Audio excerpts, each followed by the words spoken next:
Alright, so in this lesson we're going to be converting a fraction into a percent. And we're going to stick to fractions as my answer. So let's take a look at the first one, 23 over 100. This is probably the easiest example you'll have. Every number, any number written over 100 is simply that number as a percent. So 23 over 100 is just 23%. 27 over 100 is 27%. And so on and so on and so on. So any number over 100 is 27% or 23%, that number as a percent. So easiest number. So keeping that in mind, if we don't have a denominator of 100, can we somehow multiply this denominator to make 100? And for 25, yeah, we can. We can actually multiply it by 4 and we'll get a new denominator of 100. But to keep this balanced, if I multiply my denominator by 4, I must also multiply my numerator by 4, giving me an equivalent ratio or equivalent fraction, and this will give me a fraction of 48 over 100, which is 12 over 25 simplified, but in this case 48 over 100 is written as 48%.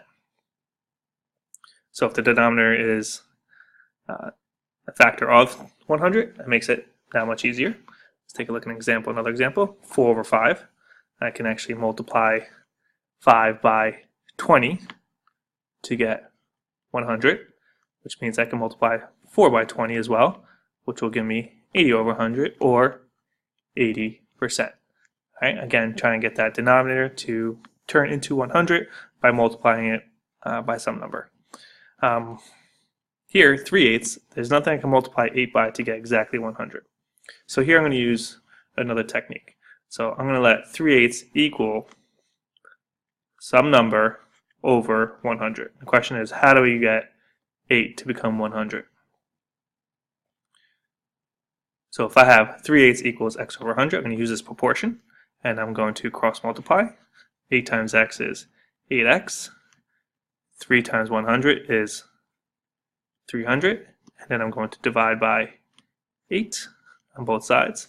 8 simplify, and x will equal, and now I'm going to do the division of how many times 8 goes into 300. So 8 goes into 30 3 times. 8 times 3 is 24. Subtract. 30 minus 24 is 6. Bring down my 0. 8 goes into 60 7 times. 8 times 7 is 56. Subtract. And I have an answer of remainder of 4. So this is 37 and 4/8, where it's simplified, what becomes 37 and 1/2%. So 3/8 as a percent is equivalent to 37 and 1/2%. Alright, so again, I did that by taking the fraction 3/8 and setting it equal to another fraction of x over 100. Let's do another example. 7 over 9. 3/8 is a terminating decimal. So my next example, 7 over 9. 3/8 is a terminating decimal, and 7 over 9 is actually a non-terminating decimal, so let's see what the difference becomes. The method is the same, so I'm going to set this equal to x over 100. There's nothing I can multiply 9 by to get exactly 100, so I'm going to use that proportion here and cross multiply. 9 times x is 9x. 7 times 100 is 700. Divide both sides by 9. X equals, the 9s will simplify, and how many times does 9 go into 700? Start with 9 goes into 70. 9 times 7 is 63. 9 times 8 is 72, so I'm going to go with 7. 9 times 7 is 63 and subtract. Bringing down the 7, bringing down my first 0. Again, 9 goes into 70 6 times again. 7 times. 9 times 7 is 63.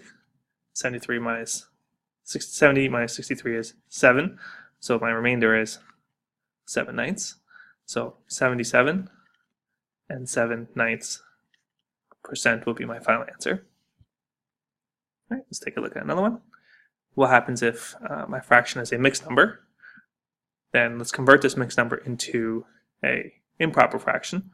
So 1 and 1/2 is the same thing as 3 over 2. 1 times 2 is 2, plus 1 is 3, giving me 3 over 2.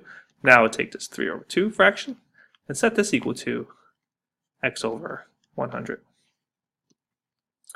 I could set it equal to x over 100, which would also do this.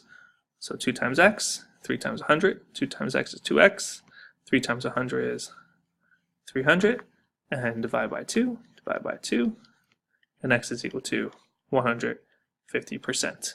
I could have actually taken a shortcut on this one. Once I got 3 over 2, I could have multiplied both sides by, both numerator and denominator by 50, and I would have got 150 over 100, which is equal to 150%.